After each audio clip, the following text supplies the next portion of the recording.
Көктемде жасынның жаңа кітабы жарық көрді. Бұл оның үшінші дүниесі еді.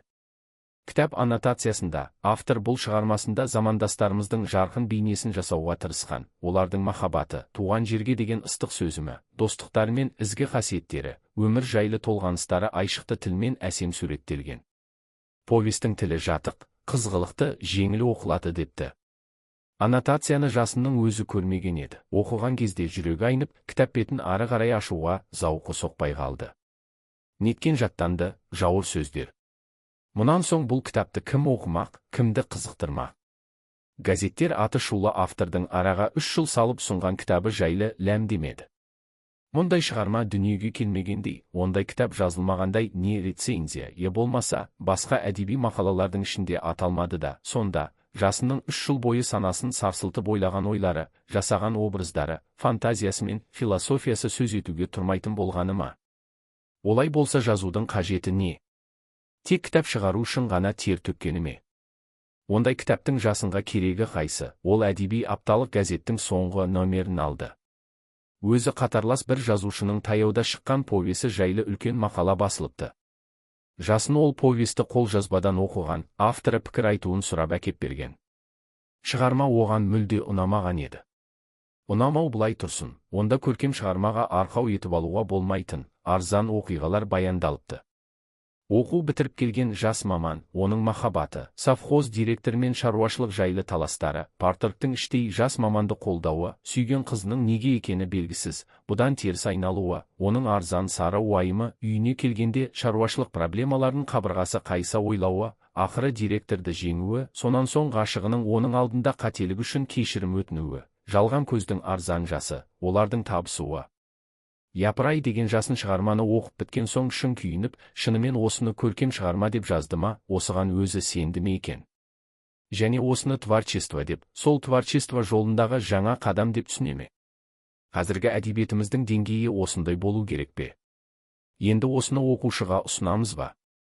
Бейшара әдебиеттің обалын қайтеміз, оны неге адам алғысыздай арзандатамыз? Егер мен бұл шығарманы мақтап берсем ше? Ол сене ме, шынымен сене ме? Көркем шығармаға тән ой қайда, мінез қайда, адам қайда, тіл қайда? Бірі жоқ.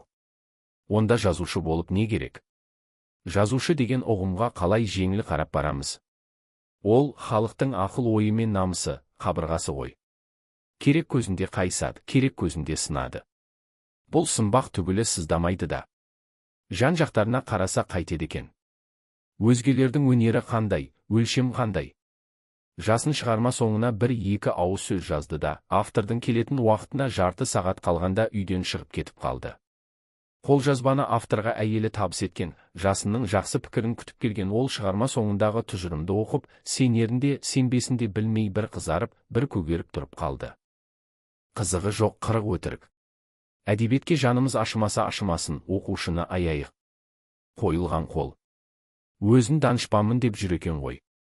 Кімнің данышпан, кімнің есуас екенін уақыт көрсетер. Оқушыны аяйық.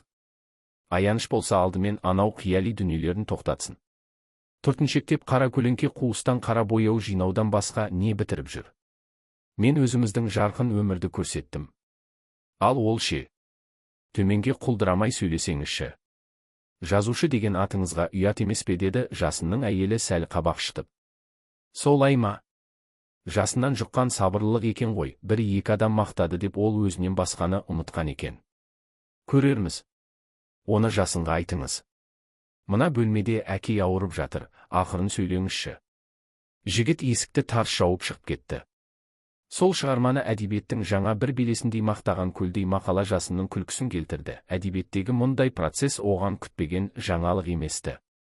Жасынның жаңа кітабына сілтідей тұнып тұрған сын 2 айдан соң кенет бұрқ ете түсті.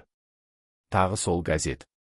Тағы да үлкен мақала, бірақ мазмұны мен мағынасы мүлде кереғар. Жасынның түгі қалмапты. Бастан аяқ сынаған.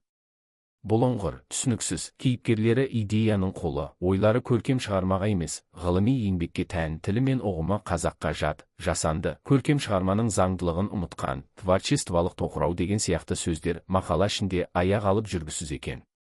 Жасынға бұл қатты соққы боп тиді.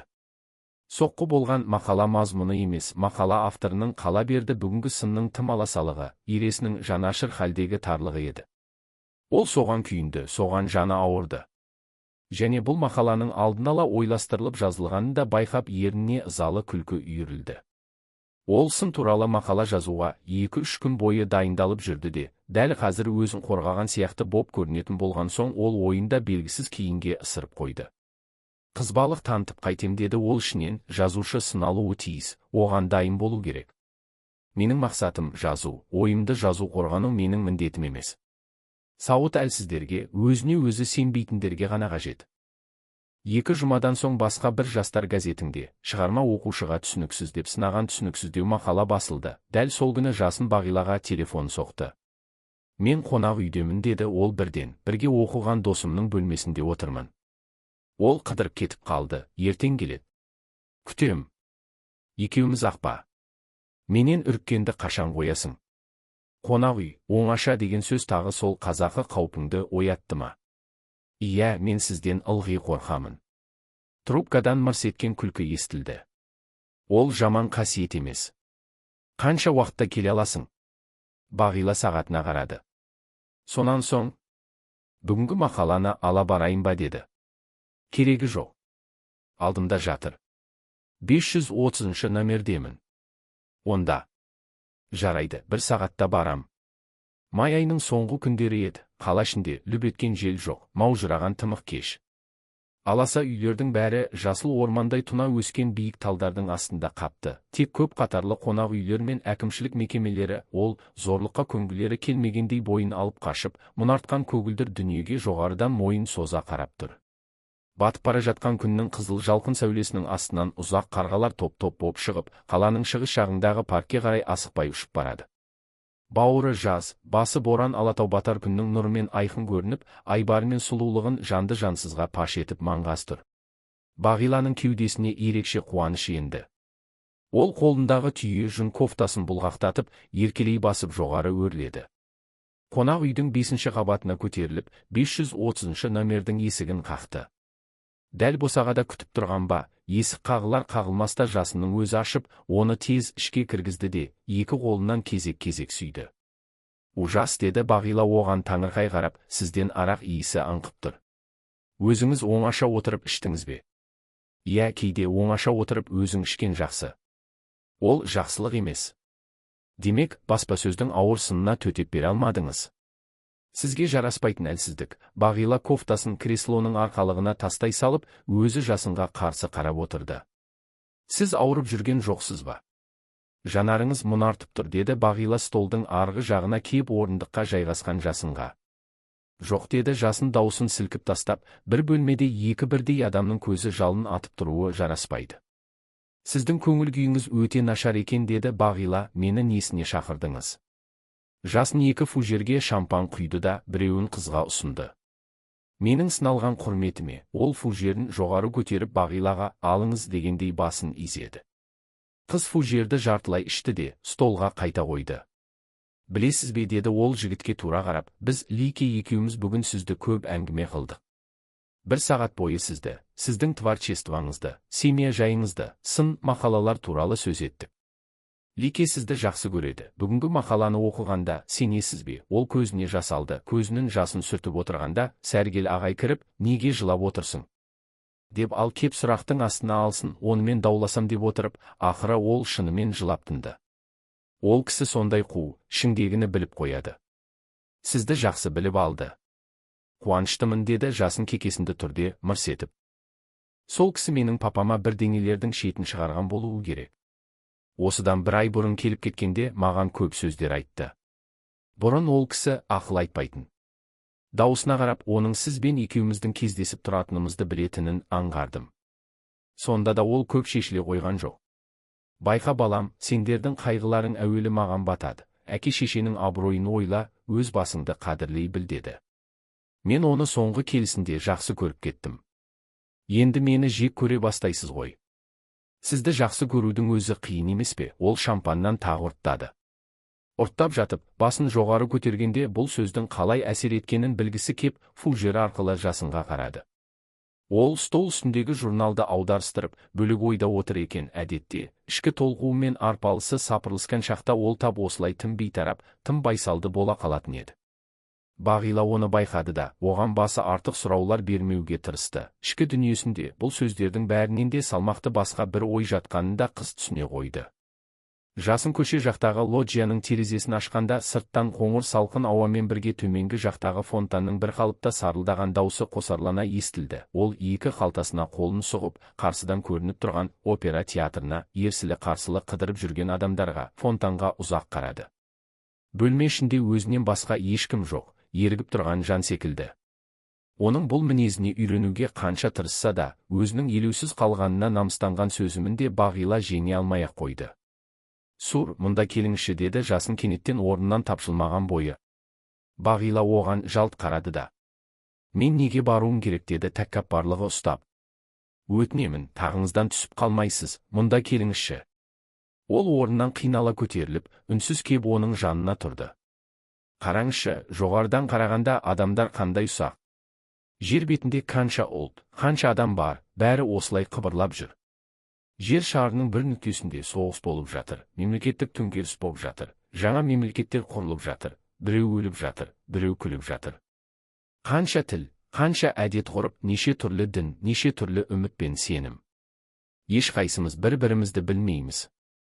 Сол білмеген күй өтеміз. Алматы деген қала барын, сол қаланың Алматы деген қонақ үйінің 530 бөлмесінде екеуміздің дәл осылай тұрғанымызды, бері келіңізші дегенім үшін сіздің намыстан әрең жақындағаныңызды, бүгін мені газетте қатты сынаған мақала шыққанын, айталық, Африкадағы бір тайпаның адамдары біледі дейсіз бе? Өзімізден басқа ешкім білмейді. Бағила Жасынның жүзіне барлай қарады. Мас боп қалған жоқ па? Өкінішті. Не? Өкінішті, деді Бағила оның ойын толық түсінбей. Ешкімнің білмейтіні. Адам баласының дәрменсіздігі өкінішті. Сонау бір қиянда кішкентай екі адам, қыз бен жігіт бір-біріне өлердей ғашық. Бір-бірінсіз тұра алмайды. Біздің одан мүлде хабарымыз жоқ. Біз оны біліп қайтеміз. Бізді де ешкім білмейді. Ешкім. Неге бізді де? Біз бір-бірімізді сүйеміз ғой. Жасын терезеден бетін бұрмаған күйі Бағиланың иығына қолын салды. Сонан соң өзіне тартып, оң қолымен ғана қыса құшақтады да, басын сәл қисайтып қыздың самайына бетін басты. Сол сәтте ол өз бойынан бұрын, соңды байқап көрмеген ерекше бір елжіреген нәзіктікті, жан түбінен оянған өшпес сөзін мен ыстық ықыласты байқады. Ол ыстық ықылас ешқашан салқындамастай көрінді. Қыз денесімен жақындасқан осындай қас қағым сәтті адам өмірінің ең бір киелі, қайталанбас, бір ғұмырда бір-ақ рет кездесер сәт екенін түсіндіріп өтті. Мүмкін қол жетпестей боп көрінген әйелдің тым алыстығы ғана осындай сөзін тудыратын шығар. Егер мен онымен бұдан да жақынырақ болсам, мейлі, тіпті күйеу-ақ болайын, осындай қайталанбас киелі сөзім кеудемде күнде дүрсілдей бермек пе? Құдайдың құтты күні. Жұбайлық өмірдің соңына дейін. Әрине жоқ. Демек, киелі деген сөзімнің өзі жалған, уақытша екен ғой. Белгілі бір белдеуге дейін, онан әрі үйреншікті тіршілік басталады. Бұл қыздың самайына бетім тиген кезде жүрегімнің майдай еруі былай тұрсын, өзімнен бөлік жатқанын да қалайтын шақтарым болатын шығар, әрине. Сонда қалай, менің тап қазіргі сөзімдерім тондай тозып, тоқымдай қадірсіз бола ма?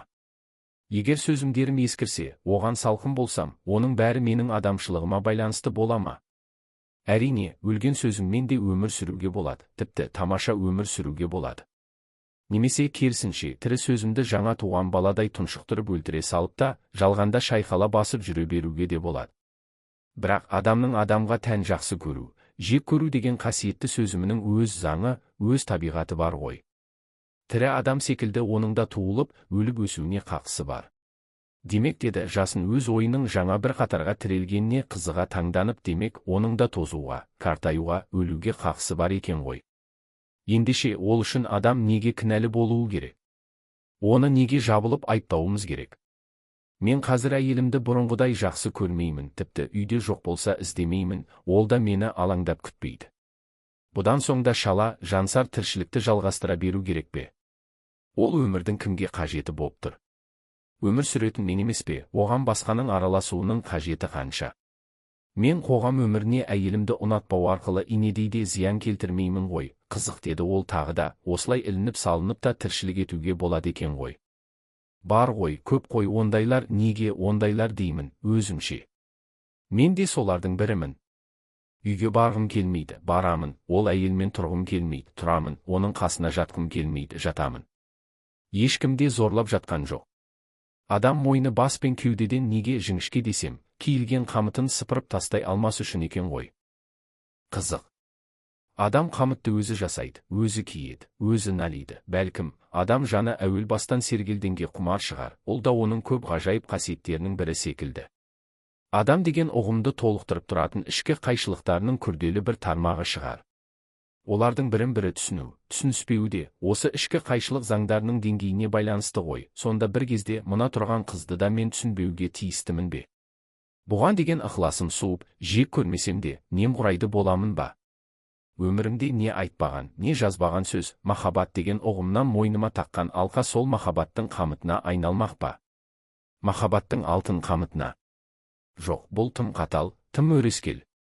Әйел деген нақтылы ұғымды ұмытуға болар, оған деген алғашқы сөзіңдерді ұмыту күнә. Ақ қағазбен сәбиді алдағандай кешірілмес күнә. Ол, қасиетсіздік, жасын іштей мырс ете түсті, осыны сөзінудің өзі болашақ қамыт жасалатын материал емес пе? Дәл осыған дейін миын шимайлаған ойларын қас қағымда шолып өткен жігіт, Бағиланы өзіне бұрып, жүзіне тіктей қарады. Әлгінде ғана шаршаған, солғын жанарға нұр құйылып, ойлы да өткір қалпына қайта түсіпті. Шынымен сізді ұнатып қалғаным ба, деді ол әлі философиялық, романтикалық халден арыла алмай. Бағила өзінің екі иығынан ұстап тұрған жасынның қолынан жанарын көтермей, мына сұраққа не жауап айтарын білмей абыржып қалды. Иә, ерте ме, кеш пе, қаншама шағыр болса да жасынның осылай дейтінін ол білгенді, тіпті іштей күтіп еді. Оған деген сонау кездегі пойызда басталған сиқырдай бір маталған ықылас өзін қайда, қай жерге апарып тірерін анық білмесе де кеудесінде күн өткен сайын бұлқынып ер жетіп еді.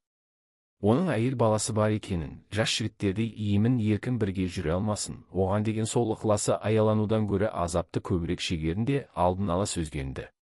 Жас қыз өн бойынан салқындық қана есіп тұратын, өзгемен ғана емес, өз-өзімен де қарама-қайшы осы адамды неге, не үшін жақсы көретінінен де әзірге білмеуші еді.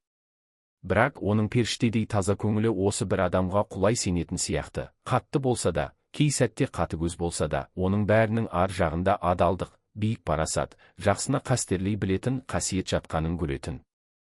Жасынмен танысып, онымен сөйлескеннен бері Бағиланың көңілі ешкімге толған емес, бәрі тым төменде, арифметикалық еңісте жатқандай болатын. Онымен әрбір кездесу дүние тану, адам тану, өзіңді танудың жаңа көкжиектерін кеңейте түсетінді.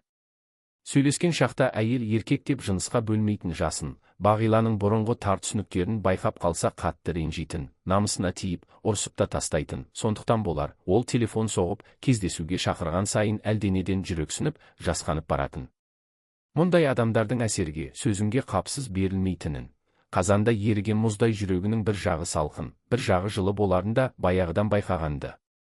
Сөйте тұрса да, Бағила онымен жаңа кездесулерді асыға күтетін, ал кездескен сәттерінде өздері жайлы бір ауыз сөз айтпаушы еді. Кей кезде Жасын шектен тыс өзімшіл, бір беткей боп отырып алады, кісіге қасақана тиіскеңді ұнатады. Осындай сәтте ол келгеніне өкініп кеткенше асығатын. Бірақ үйіне жетер-жетпесте жүрегін жалғыздық торлап, оны ренжітіп, жалғыз тастап кеткеніне өкініп, сол күні телефон соғатын. Соңғы кезде ол өз махаббатының 20-да, қыздарға тән ер адамға ғана оянар аласұрған махаббат емес екенін, оның адамды сүй деген үлкен ұғыммен астасып жатқанын ұғынды. Шынымен сізді ұнатып қалғаным ба? Деген Жасынның сұрағы беріден емес, әріден, бір-біріне қарама-қайшы қатпар ойлардың арасынан тізгін үзіп, әрең шыққан сауал екенін тағы түсінді. Сізге бар ғой, шынымды айтсам, лирик болу мүлде жараспайды екен. Құдай үшін маған бұлай қарап тұрып сөйлемей-ақ қойыңызшы. Әйтпесе мен сізді жек көріп кетем. Және ұнату, ұнатпау жайлы бір-бірімізден сұраудың қажеті қанша. Отырыңыз, шампан суып қалды. Ол сыңғырлай күліп, әлгі орнына қайта жайғасты. Солай деді Жасын аздап өзу тартып, ұстаздан шәкірт озар деген осы. Сіз менен де қатал боп барасыз ғой деймін. Жарайды, Лирикалық сәт осымен бітті. Ол фужерлерге тағы шампан құйды. Мен бүгін өзімше ашылып бір сөйлегім келіп еді. Түк шықпағанын өзім де біліп отырмын. Шынында біріміз жайлы айта алмайды екенбіз ғой, солай ма? Мүлде олай емес. Айтуды үйренбей тұрып ұмытып қалғанбыз. Браво, сол сөзіңіз үшін ішем. Ол фужерді орталады да тыжырынып қайта қойды. Шампанды иттің етінен жек көрем. Кәрі ақынның махаббат жайлы лирикасы сияқты жүрегіңді қыжылдатады. Мен буфеттен коньяк алып келейін. Шын айтам. Керегі жоқ. Осында да бар. Ол орнынан тұрып, шкафтан бір бөтелке коньяк әкеп қойды. Сізге серік болғалы өзіме де шампан құйып едім. Коньякқа қалайсыз? Керегі жоқ, маған осы да жетеді. Сіз иттің етінен жек көретін нәрсені жақсы көруге қақым бар шығар. Нөліне дегеніңіз, мені де қосып жек көруге қақыңыз бар. Мен оны сізден сұрамаймын. Сонан соң сіз деген сөзді қойыңызшы. Соңғы кезде жыныма тиетін боп жүр. Бұл сөзді естіген сайын ашуланса әйеліне де сіз деп сөйлейтін Сәргел ағай елестейді. Жарайды, содан төбен көкке жетсе, сен дейін, ал өзіңше. Мен қоя алмаймын.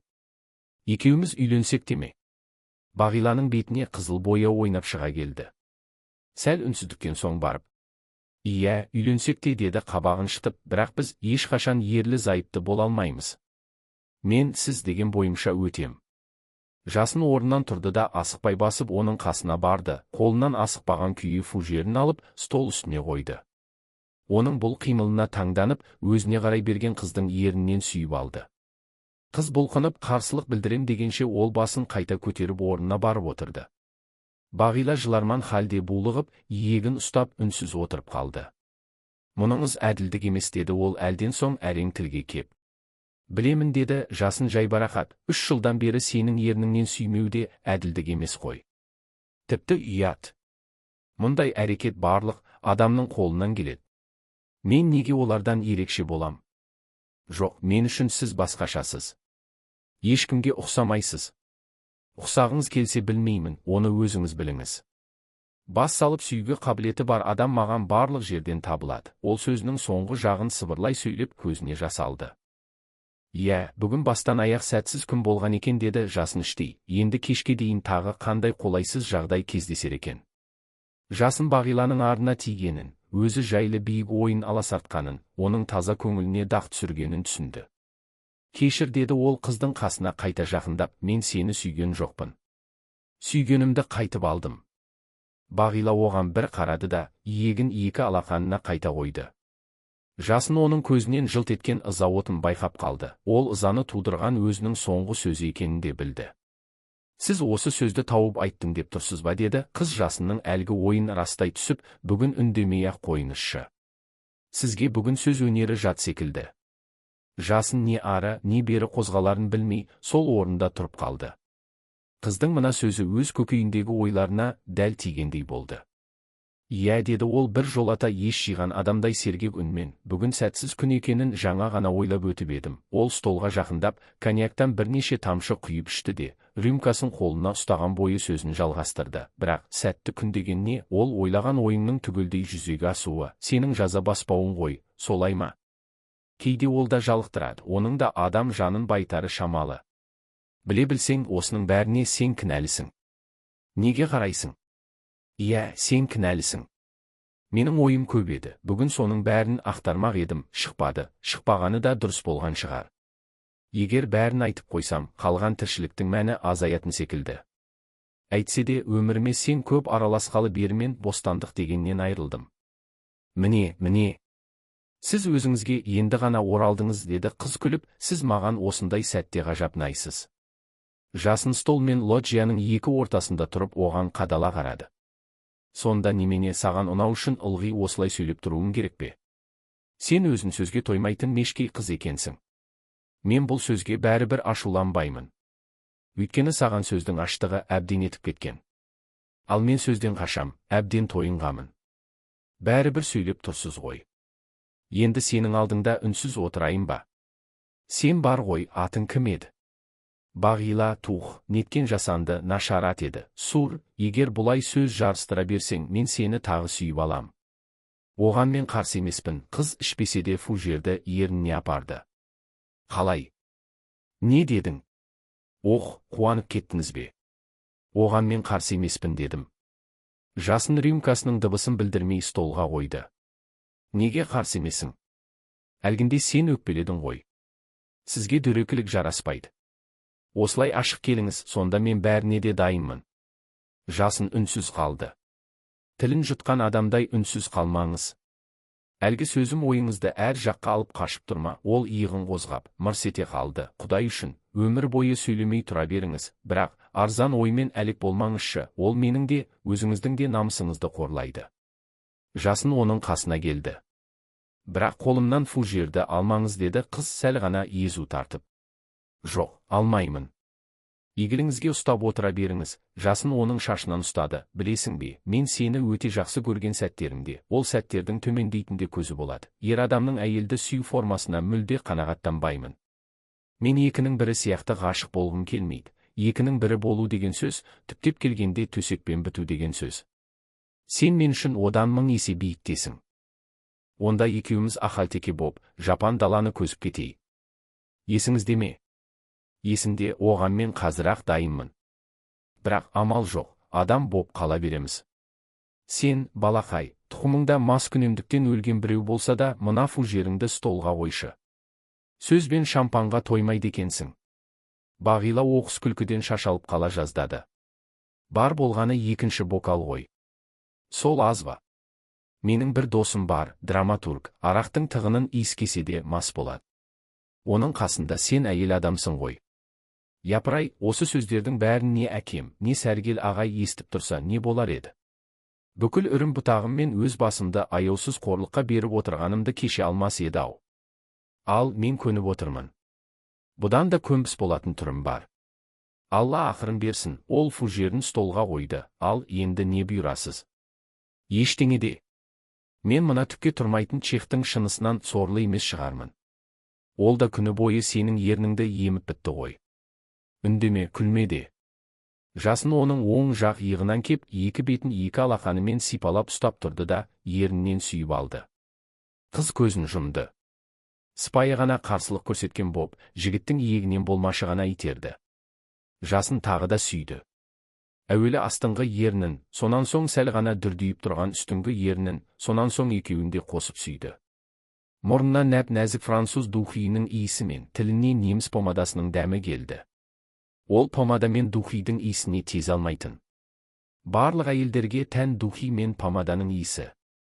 Мұның қажеті қанша еттеді ішінен Жасын, әйелдер бұған неге құмар болады? Ол қыздың мұрнынан, әлі жұмулы көзінен, маңдайынан, құрғақ еріндерінен бірнеше қайталап сүйді де, иілген кеудесін көтеріп, орнына барды. Қыз көзін ашты. Ашқан бетте Жасынға қарады. Жігіт бұл жанардан тәкаппарлықтың ұяңдықпен, асаулықтың бағыныштылықпен ауысқанын көрді. Сонымен бірге ол бұл жанардан, біз киелі белдеуден еттік. Бұдан ары не болады? Деген сұрауды да оқыды, анық оқыды. Тірліктің қарапайым заңынан адам алыс кете алмайды ғой деймін, деді ол ішінен. Көз келген қолайлы сәтте биіктен төмен түсе салуымыз оп-оңай. Сонда қалай, деді екінші бір ой, түсініктің биігінде тұрып, тағдыр мен өмірлік болашақты жерге тастау керек пе? Жасын мұндай сұрақты қыздың естіртіп ешқашан айтпайтынын, өзінің оған ешқашан жауап бермесін, бере алмасын білді. Бұл жайда екеуінің арасындағы ешқашан айтылмайтын, үнсіз көзқараспен ғана түсінетін терең сыр боп қала бермек. Помадаңның сапасы жақсы болуы керек. Қанша шампан ішсең де ерніңнен дәмі кетпепті, деді. Әлден соң Жасын үнсіздікті бұзып, қыз одан көзін тайдырып, ашық ладжиядан сыртқа көз тастады. Бұл сіздің 3 жылдан кейін барып ернімнен алғаш сүйгенде туған алғашқы басты проблемаңыз ба? Иә, басқа ешқандай мәселе қабырғамды қайыстырып тұрған жоқ. Бағила оның зілді шыққан үннен іштей толқып, өз ойымен арпалысып тұрғанын сөзді. Ішкі дүниесінен қарғын жүрген кезде осылайша ұсақ түйекті әңгіме ететінінде соңғы жылдары аңғарған.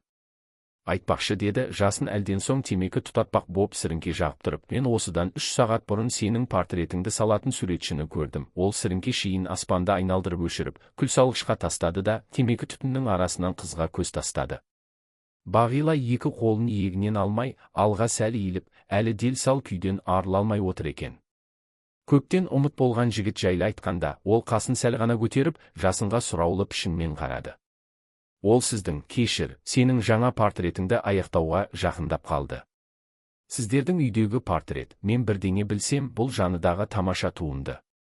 Оны сіз қайдан танисыз? Жігітті айтам. Өткен жолы бір әңгімеден сипаттап беріп едің ғой, оның үстіне, портреттің бұрышында «И» деген екі әріп бар. Естай Игіманов, белгілі суретші портретист, бұл саладағы мен сыйлайтын адамдардың бірі. Шығармалары 2 рет жеке көрмеге ойылған. Жас дарынды.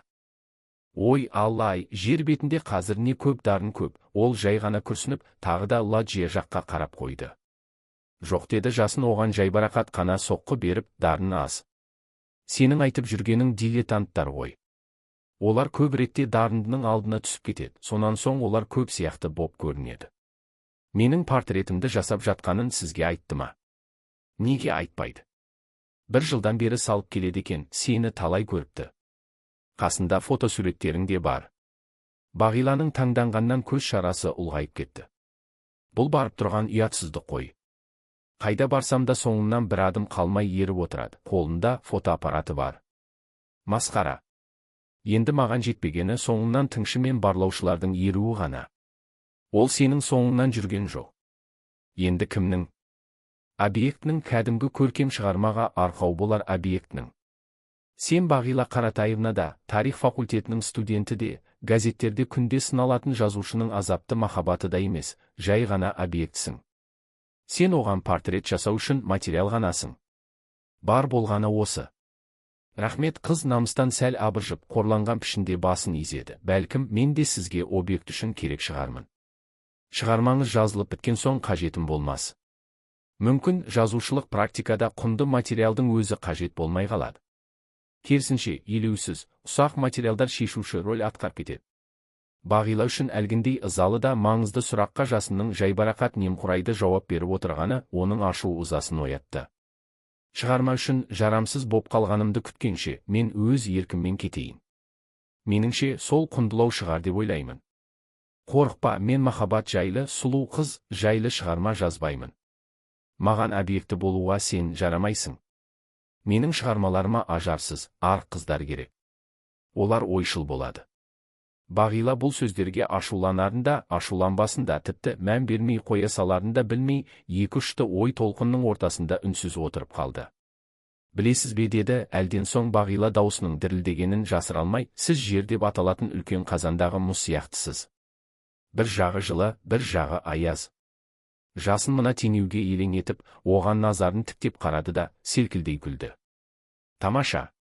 Бірақ мен еріп кетпеймін бе?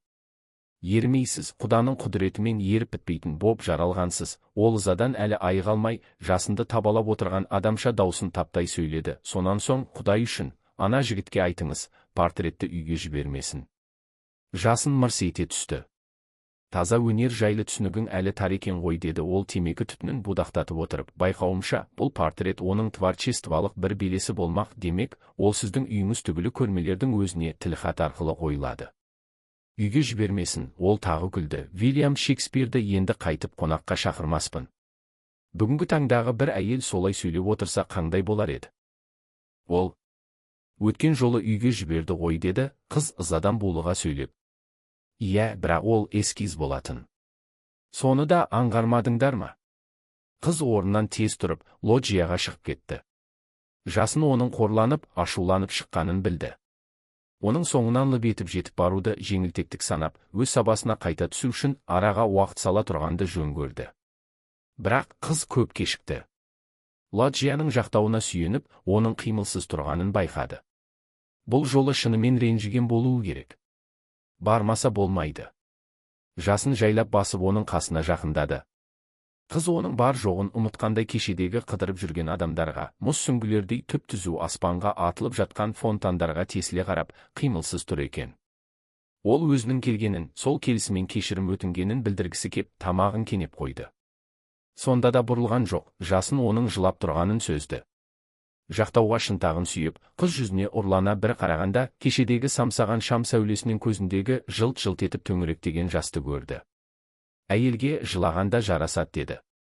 Жасын монолог оқып тұрғандай көшенің арғы бетіндегі скверге қарап, ол одан жанын тазартады. әйелдің әйел екенін танытады. Мен жыламайтын, жылай білмейтін әйелдерден қорқамын. Олар арамдық пен жауыздыққа жақын, білесің бе? Қазір дүние жүзі әйелдерінің алдында әйел бола білу мәселесі басты проблемаға айналды. Ол сәл ғана жымиып Бағилаға қарап еді. Ол кілт бұрылып бөлмеге кіріп кетті.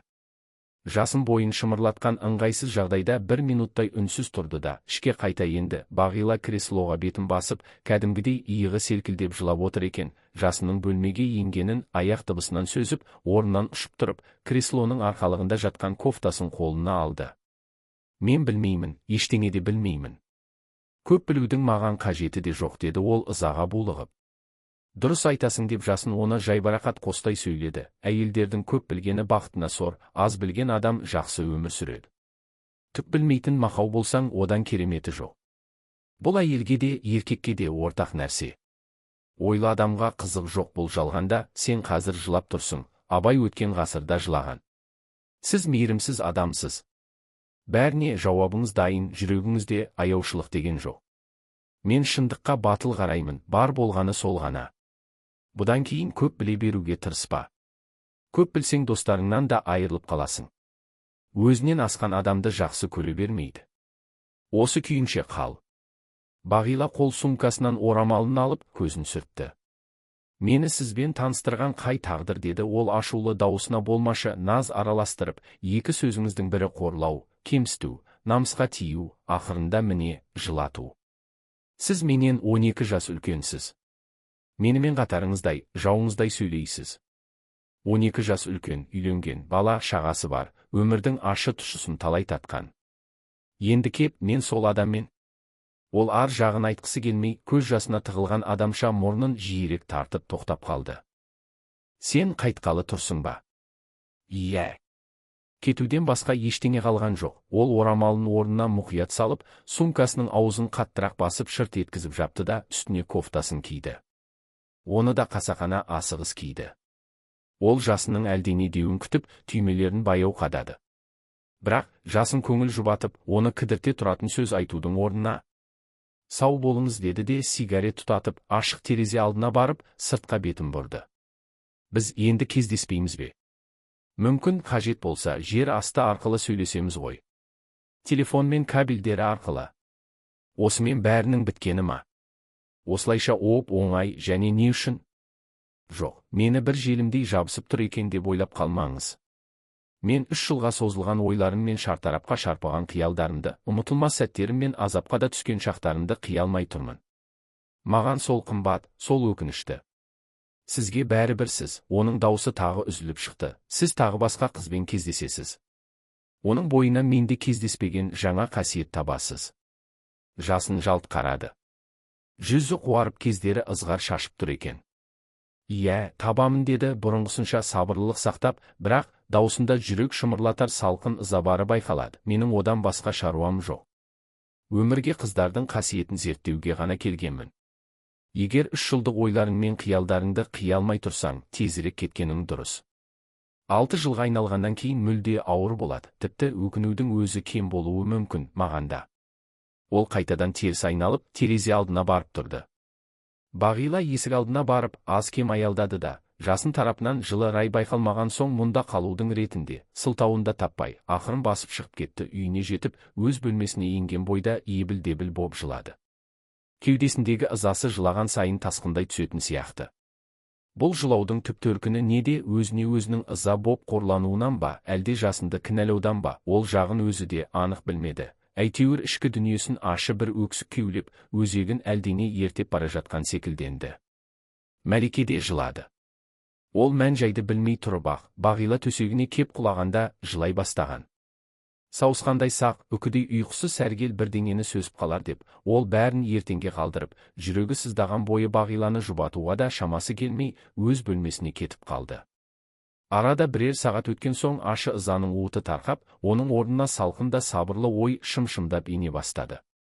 Сол шым-шымдап енген сабырлы ой оның көз алдына Жасында келді. Ол жалғыз қалды деп ойлады Бағила, жападан жалғыз.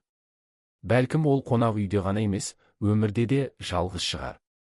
Көп білсең достарыңнан да айырылып қаласың. Бұл сөзді неге айтты?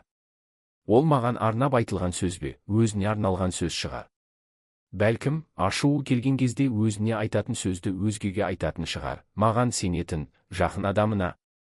Әйткенмен онымен дос болу, онымен қатар жүру қандай қиын. Ал оны ұмыту одан да қиын. Ол ше?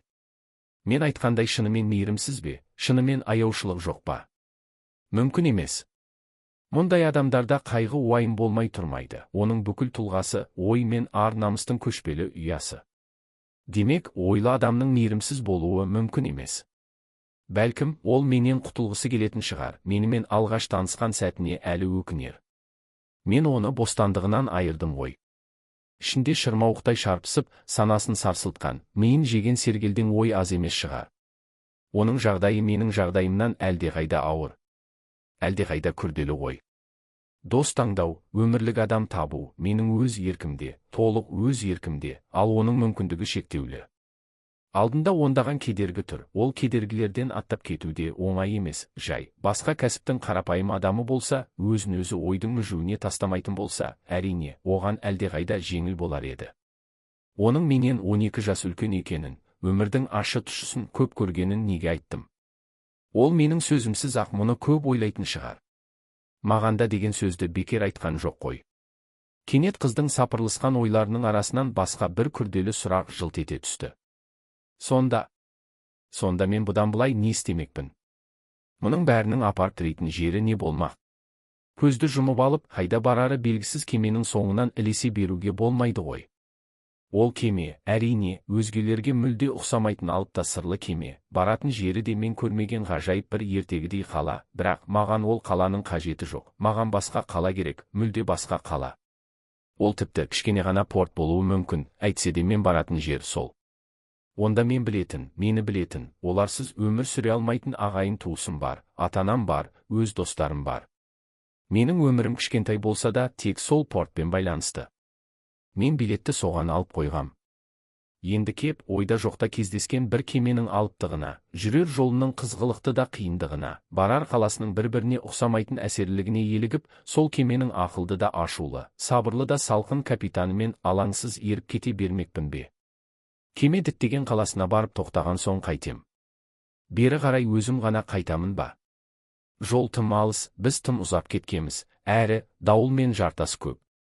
Одан да қайтпаған жақсы, ал капитан кері қайтпайды. Ешқашан ол еліне бара жатқан, өзінің таңғажайып еліне енді не істеу керек, жүре беру керек пе, түсіп қалу керек пе?